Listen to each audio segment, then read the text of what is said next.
President's Council, $20,000 a computer, $201 for purchase requisitions, $15,000 for Davis Challenge. And let me stop with Davis Challenge because I see the young lady is here today.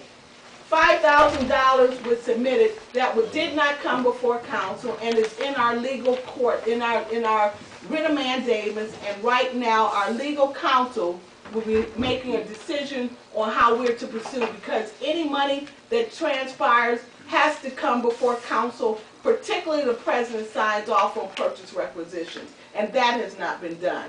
But we'll also go on to say that $228 outstanding, and we have a videographer. Our videographer, please stand up and wave and let the audience know who you are.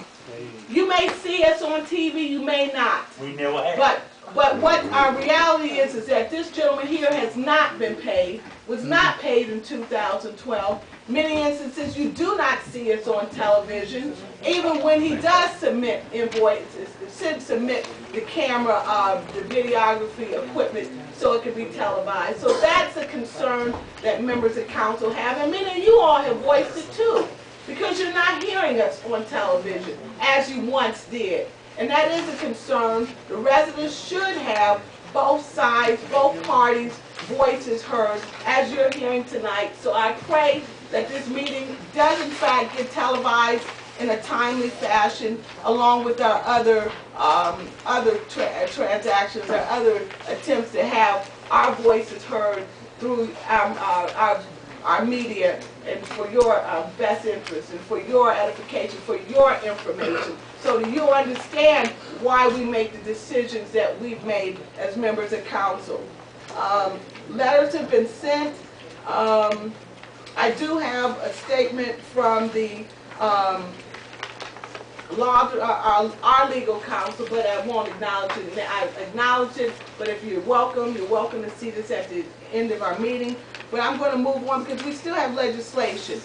Let me say one other thing, and it really relates to the last meeting.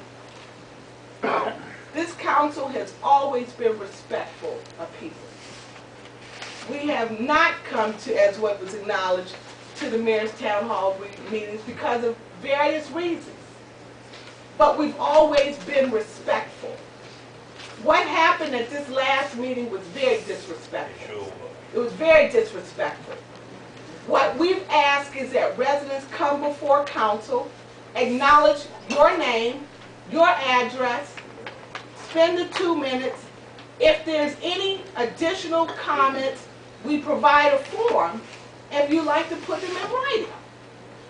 But at no time do I expect to see the antics that I saw through one organization. The chant, the disrespectful nature of the yelling and screaming at a public, at a professional meeting. And I ask that you be mindful of your actions. It's not anyone's tip to throw people out of meetings.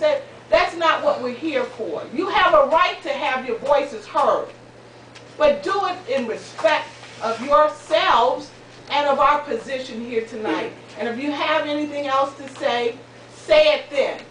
But the antics that took place at the conclusion of our meeting, when members of council stood up here and didn't know that the meeting was adjourned because of the yelling and screaming, is unnecessary.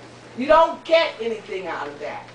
You just get anger and frustration. And we're all here to do a job. You're here to listen, and we hope that you'll be respectful as we're going to be respectful to you.